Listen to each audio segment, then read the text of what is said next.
আসসালামু আলাইকুম।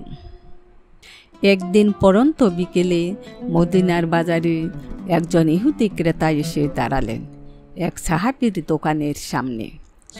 একটা পণ্য কিনতে সম্মত হলেন ওই ক্রেতা, কিন্তু তাকে আশ্চর্য করে দিয়ে সাহাবী দূরের আরেকটি দোকান দেখিয়ে দিয়ে বললেন, আপনি পণ্যটি ওই দোকান থেকে কিনুন, দাম একই, জিনিসও একই। ক্রেতাটি 7-5 ভাবতে ভাবতে গেলেন অন্য দোকানটায়। সে দোকানটি ছিল এক ইহুদির। পণ্য কিনে ইহুদি ক্রেতাটি আবার আসলেন সাহাবীর দোকানে।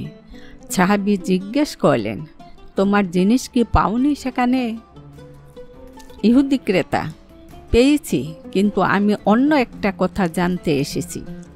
সাহাবী, কি? ইহুদি ক্রেতা, তুমি যার কাছে আমাকে পাঠিয়েছিলে সে তো হচ্ছে আমার ধর্মের মানুষ, মানে ইহুদি। আমরা তো তোমাদের শত্রু মনে করি, কিন্তু তুমি একজন ব্যবসায়ী হয়ে ইহুদি প্রতিদ্বন্দ্বীর কাছে আমাকে পাঠালে কেন? মুসলিম হয়ে একজন ইহুদিকে ব্যবসার সুযোগ করে দিলে কেন? সাহাবী বললেন, আল্লাহর রহমতে আজকে আমার যথেষ্ট বিক্রি হয়েছে, কিন্তু ওই বেচারা সকাল থেকে বসে আছে, আজ কোনো বেচাকেনা হয়নি ওরও তো পরিবার আছে। একজন ক্রেতা পেলে তার চাহিদাটুকু হয়তো মিটবে।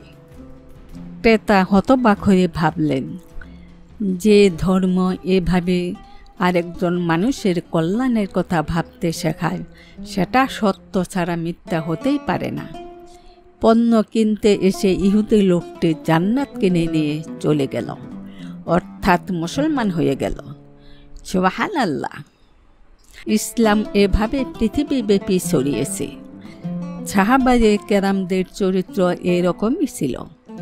বিধর্মীরা মুসলমানদের আচরণ ও চরিত্র দেখে আবির্ভূত হয়ে ইসলামের সুশীতল ছায়ায় আশ্রয় গ্রহণ করেছিল। আশা করি আল্লাহর অশেষ রহমত ও মেহেরবানিতে আপনারা সকলেই ভালো আছেন, ভালো থাকেন, এই দোয়াই রইল।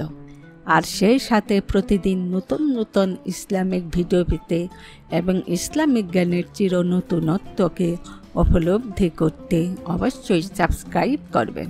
আসসালামু আলাইকুম।